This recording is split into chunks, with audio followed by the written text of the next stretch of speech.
ഇന്നലെ ശേഷം സങ്കടമുണ്ട് എന്ന സന്തോഷമുണ്ട് എന്നുള്ള രീതിയില രാവിലെ എണീറ്റ്. കാര്യം വേറൊന്നും അല്ല, ഒരു നീണ്ട അവധിക്ക് ശേഷം ഞാൻ തിരിച്ച് കോളേജിൽ പോവാം. ഡിസംബർ 17 ആയപ്പോൾ ഞാൻ വീട്ടിൽ വന്നതാണ്. എന്തായാലും വലിയൊരു ലീവായിരുന്നു. നേരം വെളുത്ത് വരുന്നേ ഉള്ളൂ, 6 മണി പോലും ആയില്ല ഇതേവരെ. വെള്ളത്തിനൊടുക്കത്തെ തണുപ്പാണെങ്കിൽ ഒരു കുളി അങ്ങ് പാസ്സാക്കി. പിന്നെ ഒരു ചായയൊക്കെ കുടിച്ച് മെല്ലെ അങ്ങ് വീട്ടിൽ നിന്ന് ഇറങ്ങി. എൻ്റെ വീട്ടിൽ നിന്ന് ഏകദേശം ഒരു 80-82 കിലോമീറ്റർ ഉള്ളൂ കോളേജ് എത്താനായിട്ട്. കോതമംഗലത്താണ് എൻ്റെ കോളേജ് ഉള്ളത്. അച്ഛൻ എൻ്റെ കോളേജിന് അതുവഴി പോകുന്നത് ഇന്നത്തെ വണ്ടിക്കൂലി എനിക്ക് ലാഭമായി. ഭയങ്കര ബ്ലോക്ക് കാരണം മുന്നോട്ട് ചെന്ന് നോക്കിയപ്പോൾ ഒരു ആക്സിഡന്റ് നടന്നിട്ടുണ്ടായിരുന്നു.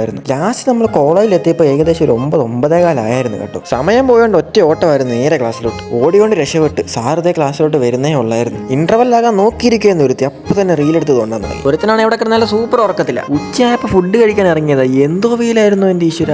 ഉച്ച കഴിഞ്ഞത്തെ ക്ലാസ്സിന് ശേഷം ഞാൻ എഴുതിയ നോട്ടായത്. എന്തായാലേ 3:30 ആയപ്പോഴത്തേക്ക് ക്ലാസ് അങ്ങ് വിട്ട്. ക്ലാസ് കഴിഞ്ഞ് ചായ കുടിക്കാൻ പോയപ്പോൾ വഴി കുളം. ഇത് കടന്നു പോകാന്നുള്ളതായിരുന്നു അടുത്ത ടാസ്ക്. പിന്നെ ഒരു സൈഡ് പിടിച്ച് അങ്ങ് പോയി. റോഡ് സൈഡിലെ ഒരു മരത്തിന്റെ മണ്ടയ്ക്ക് ഒരു കാക്ക ഇരുന്ന് വിജനത അനുഭവിക്കും. പിന്നെ ഒരു ചായയും കുടിച്ച് നേരെ റൂമിൽ പോയി. ഇന്നത്തെ ഇവിടെ കൊണ്ട് നിർത്തുവാണേ. ശരിയെന്നാ.